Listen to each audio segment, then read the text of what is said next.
rhyme scheme. ABBA,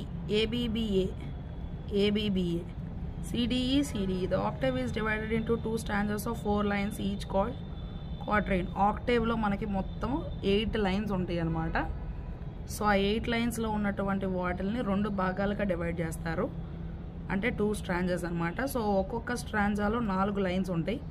ఆ 4 lines ఉండేటువంటి ఒక స్ట్రాంజాని మనం చూసినట్లయితే కనుక దాన్ని క్వాట్రైన్ అంటారు.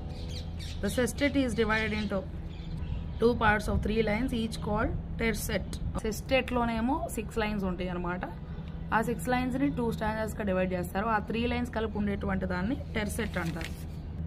At the end of octave, that is after the 8th line, there is a well marked pause or cesura. Okay, so తర్వాత ఈ యొక్క ఆక్టేవ్ అనేటువంటి 8 లైన్స్ ఫినిష్ అయిపోయిన తర్వాత ఆ 8th లైన్ దగ్గర ఒక మార్క్ పాజ్ లాంటిది ఉంటుంది అనమాట. సో దానిని సెసూరా అంటారు. There is a turn in thought at the end of 8th line.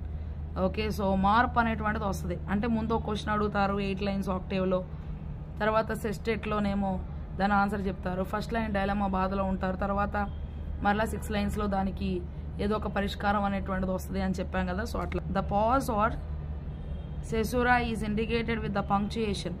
Okay, so ఆ యొక్క పాజ్ కనిపించేటువంటి దాన్ని ఆ సెసూరా మార్క్ లాంటి దాన్ని ఒక పంక్చుయేషన్ లాగా చెప్తారనమాట. Space followed by a volta or turn in the thought. Okay, so అక్కడ లేదంటే కొంత ఖాళీ ప్లేస్ని అట్లా వదిలేస్తారనమాట. వేరే విధంగా వారి యొక్క ఆలోచన అనేది వెళ్ళే విధంగా రాస్తారు. ఇంకా తర్వాత సెస్టెట్లో డిఫరెంట్గా రాస్తారు. ఆక్టేవ్లో రాసిన దానికి సెస్టెట్కి డిఫరెన్స్ ఉంటుంది.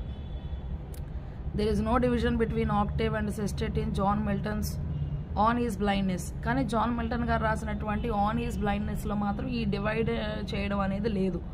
ఆక్టేవ్ సెస్టెట్ 2 కలిపేసే ఉంటాయి అన్నమాట. On his blindness by Milton gives a sense of the Italian rhyming scheme.